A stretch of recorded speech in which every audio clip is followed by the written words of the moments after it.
Olá, eu sou Suzy Kelly, endocrinologista, trabalho com a parte de injetáveis aproximadamente há um ano, quando me deparei aí com a questão da pandemia e o que poderia ser feito de mais efetivo para o paciente em uma normatização. Não apenas uma normatização de suplementação via oral, manhã e noite, mas o que eu poderia ajudá-lo através da farmacocinética.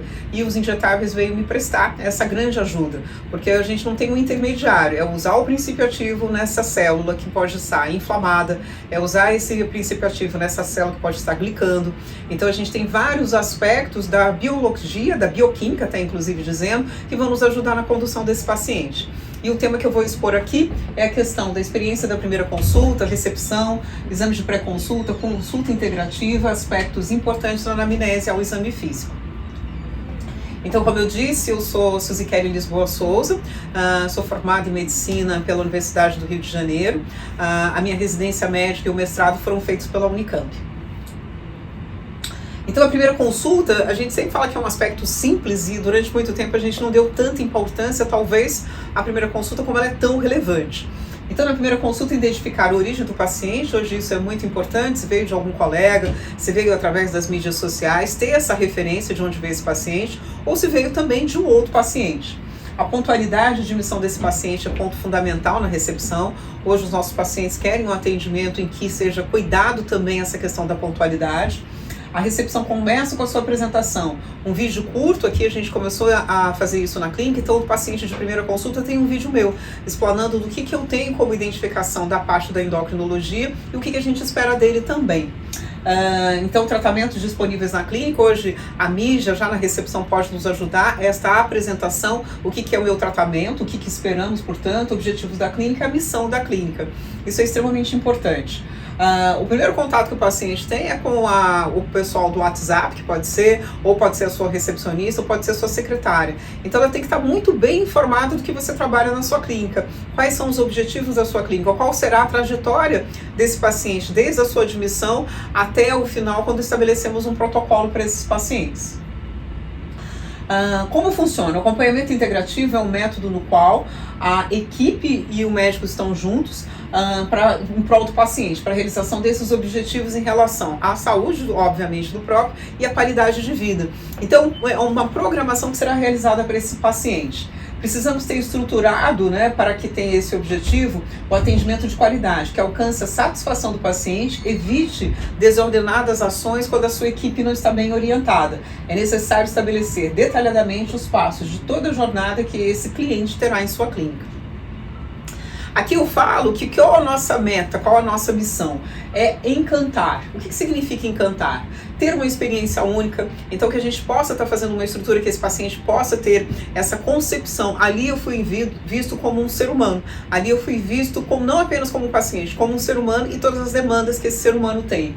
É uma atitude nobre, cativar esse paciente, estabelecer comunicação não só no momento da consulta, mas no pós, até inclusive a gente fala, atendimento diferenciado, entender qual é a necessidade desse paciente. Eu costumo falar aqui qual é a dor do paciente, que traz esse paciente à consulta. Isso é extremamente importante para que a gente possa relacionar ao protocolo específico para esse indivíduo.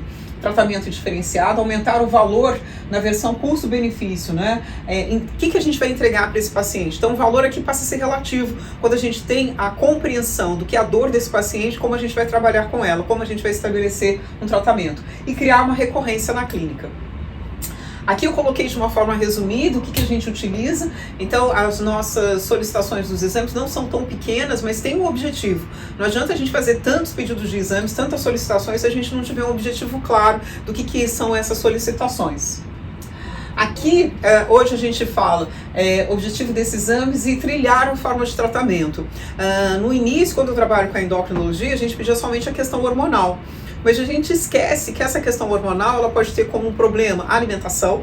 A gente esquece que essa produção hormonal pode ter como problema com uma falta de atividade física, o sedentarismo.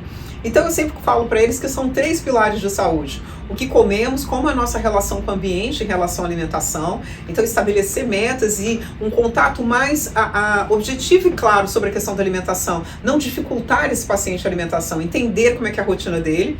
O segundo ponto, eu sempre falo que vai ser o corpo físico, como é que esse paciente trabalha com esse corpo físico, a importância da atividade física. Hoje a gente fala não somente, não é esse o objetivo, a questão estética, mas sabemos que quanto mais eu trabalho com a parte muscular e ganho esse músculo, faço um trabalho de hipertrofia, mas eu consigo trabalhar com metabolismo de carboidrato, metabolismo lipídico também. Quando eu tenho um metabolismo mais adequado, eu consigo melhorar a minha glicemia através da melhora dos transportadores de glicose, GLUT3 e GLUT4.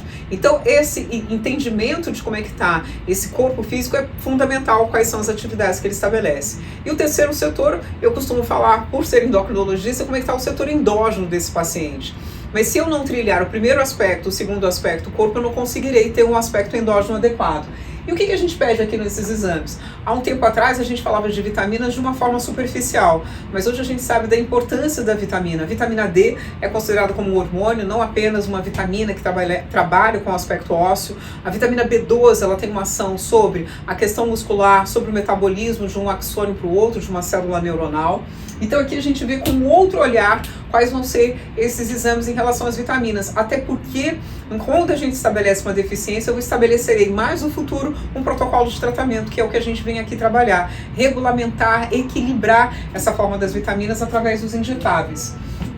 Aqui a gente, depois dessa questão da pandemia, aí hoje a gente já está falando em outubro de 2022, mas a gente ainda tem resquícios sobre as questões inflamatórias. Então a gente pede os dímeros que estão associados com mecanismos de coagulação, representam os dímeros, o produto da degradação da fibrina, modular a vitamina E. A vitamina E é um excelente antioxidante. O que é a oxidação? A oxidação num grau extremo vai levar ao quê? Envelhecimento, uma senescência celular. Então é importante que a gente tenha esse quadro bem estabelecido da vitamina E, porque ela pode nos ajudar até inclusive num quadro de coagulação. A desidrogenase elástica ela é uma enzima relacionada com o metabolismo hepático, mas ela pode nos sugerir o diagnóstico, portanto, de doenças hepáticas, renais, hematológicas, até mesmo câncer. E como é que a gente trata essa desidrogenase elástica? Modular através de antioxidantes. A coenzima Q10 pode ser um grande aliado para a gente, o ômega 3 também. A eletroforese de proteínas, um outro enzima que o olhar fica sobre o quê? Sobre a questão da albumina, principalmente. Ela nos revela os estados nutricionais desses pacientes e também doenças renais e o câncer também. A ferritina, há muito tempo a gente utilizava a ferritina somente como um critério relacionado com deficiência do armazenamento de ferro. Hoje a gente sabe que o aumento da ferritina está ligado também com o quadro inflamatório. Então aumenta a ferritina, aumenta o acúmulo de ferro para que possa estabelecer o quê? Maior transporte de oxigênio. Mas só que isso passa a ser inflamatório quando esse excesso de ferritina, do ferro, portanto, o armazenamento, ele fica incoerente, quando a gente não consegue ter uma função, uma finalidade. Então, modular, a gente encontra um grande aliado aí para modular esse processo inflamatório da ferritina, o alfa-lipóico.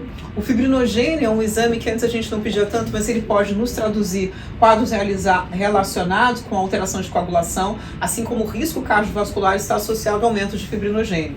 A gama-GT é um excelente indicador de lesão hepática ou obstrução que a gente fala. Níveis aumentados também podem ser encontrados da gama-GT no diabetes. A TGO, as hepatopatias, mas lembrar também, grandes tumores e miopatia podemos ter um aumento de TGO. A TGP pode medir o grau de lesão hepática do hepatócito, doenças extrahepáticas como o caso de miopatites e hepatite também. A homocisteína também não tão vista até um tempo atrás, hoje a gente usa a homocisteína como risco cardiovascular. E a homocisteína a gente pode modular quando a gente pensa nas alterações desse nível de homocisteína, o aumento, modular com vitamina B12, a B6 e a própria betaína. Então esses são elementos que a gente vai usar na nossa prescrição. As apolipoproteínas A e B, elas aumentam bastante o risco de doença cardiovascular, então elas fazem parte atualmente do nosso marcador de exames. Então aqui a gente colocou o que significa a interpretação desses exames. A apolipoproteína, altos níveis e baixos de ApoB. Então eles indicam o nível de doença coronariana, modular fatores ambientais, o ácido nicotínico, antioxidantes, cromo. Toda essa parte ela vai ser importante para a gente modular o risco de homocisteína. Outro aspecto que a gente tem visto muito delicadeza e muita atenção na endocrinologia é a questão dos neurotransmissores. Dopamina, serotonina, epinefrina, norepinefrina. Podemos afirmar que nós temos duas categorias de neurotransmissores. O que a gente fala que acelera e o que desacelera. Então isso a gente tem que ter documentado através desses exames. Então, o acompanhamento integrativo, a gente vai ter um método no qual o médico e a equipe vão trabalhar juntos. A gente tem que ter uma comunicação com a equipe para que a gente possa crescer. Como estruturar? Para que seja um atendimento de qualidade, que alcance a satisfação do cliente e evite ações desordenadas pela equipe. Então, o acompanhamento é o grande segredo da fidelização desses pacientes, oferecer a melhor experiência para o paciente. Aqui a gente colocou o que a gente tem como objetivo. No primeiro andar da casa, a gente fala que a casa está desarrumada. Então seria desintoxicar, desinflamar, o detox. Um segundo quadro, quando a gente melhora esse quadro de estresse básico, melhorar a imunidade desse paciente. Então estabilizar os nutrientes, falando das vitaminas, a nutrição, a autocura, impactar esse indivíduo para que ele possa estar num estágio melhor e ele seja apto e motivado a cuidar da sua saúde. O emagrecimento, a performance, o bem-estar. Não tem como a gente falar de emagrecimento se não passou por essas primeiras etapas iniciais. Autoestima, controle hormonal, melhora de libido. Então passamos por essas etapas mais básicas para chegar aqui. E a gente não tem como negar que hoje a gente quer falar sobre saúde cerebral. A saúde mental aí a gente pode estar falando. Então talvez não, vai ser um aspecto que no final dessa pirâmide a gente vai estar também completando o nosso tratamento visando esse quadro cerebral. Aspectos importantes da anamnese e exame físico. Então, o que perguntar e como perguntar. Esse é o pulo do gato para a gente poder falar do nosso tratamento, falar dos protocolos, né? Sempre enfatizar qual é a importância da dor, o que incomoda esse paciente. Casos de sobrepeso e obesidade, quais os tratamentos anteriores, sair do convencional, abordar as questões relacionadas aos neurotransmissores. Então, muitos dos comportamentos que possam fazer gatilho para compulsão alimentar pode estar sendo desencadeado por uma alteração de dopamina. Então, a gente precisa dessa atenção. A deficiência de dopamina traz desânimo, fadiga crônica, vou treinar e fico mais cansado. A compensação com doces e salgados. Então, a importância hoje dos neurotransmissores. O ritmo circadiano de cortisol, fazer a avaliação através dos exames de saliva no seu ritmo às 6 da manhã, às 4 da tarde, às 23 horas. E os sintomas cognitivos para a memória, isso a gente tem que pesquisar durante a anamnese. A concentração de forma aguda ou não, ou há mais de 6 meses. Os quadros de fibromialgia, qualidade do sono ser ponto fundamental. O indivíduo que não tem uma qualidade de sono muito adequada, o que ele vai ter? Aumento do cortisol. E o que o cortisol faz quando ele está em excesso? Ele faz lipogênese, ele aumenta a gordura. Então a gente tem que ter essa ação. Cortisol aumentado, ele vai alterar o nosso metabolismo de glicose, ele faz uma certa resistência à ação da insulina. Então todos esses aspectos hoje é fundamental importância na nossa anamnese. Quais são os equipamentos tecnológicos que a gente pode trabalhar? A gente vai falar desde aquela avaliação simples, peso e altura, circunferência abdominal, mas eu tenho trazido para o nosso dia a dia, a termografia pode nos auxiliar bastante na identificação de quadros inflamatórios. A bioimpedância, ela é mola mestre aí na endocrinologia que a gente precisa estar atento para a gente ver a taxa metabólica basal, pode ser um fator preditivo que esse indivíduo está modificando. Então, mesmo que eu não tenha a melhora dos exames de sangue, mas se minha taxa metabólica basal aumentou, significa dizer que ele está desinflamando, que esse metabolismo está começando a responder ao nosso tratamento. Aqui é um exemplo, a gente vai enviar isso, quais são os exames que nós solicitamos. Aqui uma modificação do que a gente fala sobre a bioimpedância. Então o tratamento integrativo vale muito a pena a gente fazer essa abordagem, tanto do ponto de vista dos exames laboratoriais, esses exames que a gente coloca aqui, foi um exemplo da bioimpedância, como a gente mostrou, então vai muito além disso. Então é isso que a gente quer colocar para vocês. Todo o tratamento que você fizer através dos exames, anamnese, exames, eles vão corroborar para um tratamento e hoje que a gente vê, que eu tenho tido na minha experiência com com bons resultados e com muita satisfação, é a nossa estratégia trabalhando com o aspecto dos injetáveis. E outro aspecto que é importante, ele vem na consulta, na clínica, cada semana. Então isso a gente consegue ter uma percepção melhor desse paciente ou não, onde a gente pode abordar. Então fica aqui a minha experiência como endocrinologia e como tem sido positiva essa experiência com os injetáveis. É isso que eu tinha para passar para vocês. Tenho uma boa visita, hoje a gente tem várias aulas por aí, e qualquer dúvida que vocês tenham, eu estou totalmente à disposição. Meu muito obrigada a vocês.